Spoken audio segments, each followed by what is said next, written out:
अफगानिस्तान का असली मालिक कौन? भिड़ गए तालिबान के सिपह सलार। एक तरफ हिब्बुल्लाह अखुंदज़ादा तो दूसरी तरफ सिराज हक्कानी आमने सामने। नमस्कार, मैं नियाज खान और आप देख रहे हैं एनएमएफ न्यूज। तालिबान को लेकर बहुत पहले दुनिया भर के थिंकरों ने जो कहा था वो धीरे धीरे सच होने लगा है। पहले तो ये बात साबित हुई कि तालिबान ने चीख चीख कर कहा था कि नया तालिबान बदल गया है, लेकिन जब सत्ता मिली तो वाकई तालिबान ने अपनी हरकत करना शुरू कर दिया। और पहली बड़ी इंसानियत पर चोट थी लड़कियों की शिक्षा को बंद करना और खुले तौर पर कहना कि लड़कियों का काम है घर के अंदर रहना। इस बात की खूब आलोचना हुई, लेकिन तालिबान ने फैसले से पीछे हटने से इनकार कर दिया। अब वही तालिबान एक बार फिर जंग की तरफ बढ़ रहा है।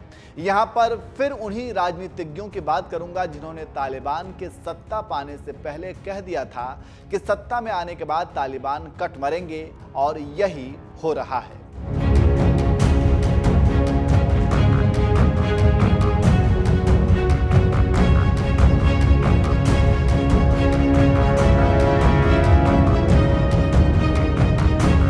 अफगानिस्तान इतने दिनों तक संघर्ष करता रहा कि अब अफगानिस्तान में हर तरफ मलबों का ढेर और खंडहर पड़ा है, और इसका कारण है संघर्ष।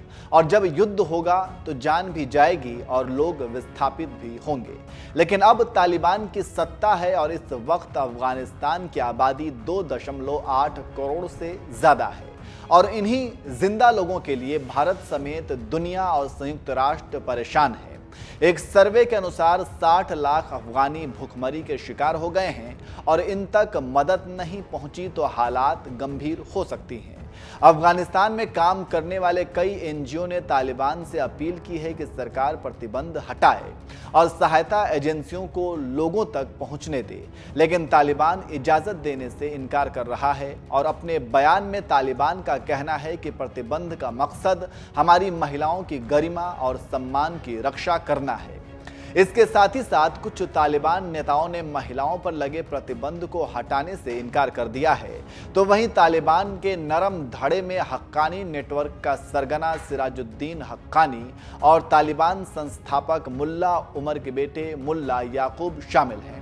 तालिबान को मनाने के लिए नॉर्वेजियन रिफ्यूजी काउंसिल के प्रमुख जन एगलैंड जनवरी में बड़ी उम्मीदों के साथ काबुल पहुंचे थे, लेकिन तालिबान के सभी धड़ों को मनाने की उनकी उम्मीदें खत्म हो गईं और उन्हें खाली हाथ स्वदेश लौटना पड़ा।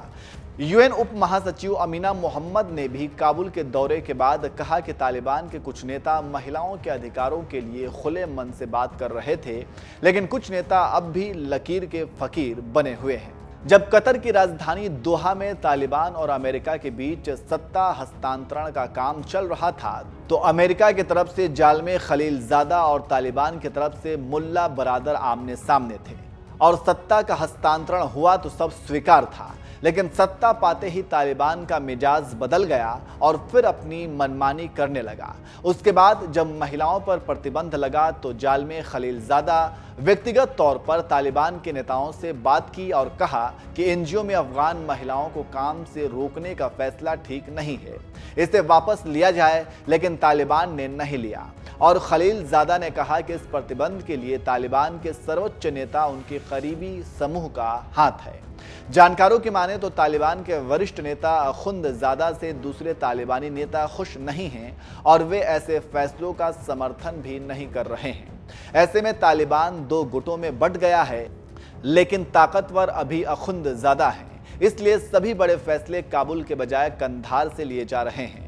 अफगानिस्तान की राजधानी काबुल बस नाम की राजधानी रह गई है, और अखुंदज़ादा को एक ही आदमी चैलेंज करता है। उनका नाम है सिराजुद्दीन हक्कानी, जो तालिबान सरकार में गृह मंत्री और हक्कानी नेटवर्क का प्रमुख है।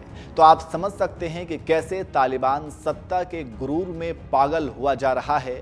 वहीं अफगानिस्तान को आगे ले जाने वाले लिबरल तालिबान सत्ता को सही तरीके से चलाना चाहते हैं, जो हो नहीं पा रहा है, और उसी का नतीजा है कि समस्या खड़ी हो गई है।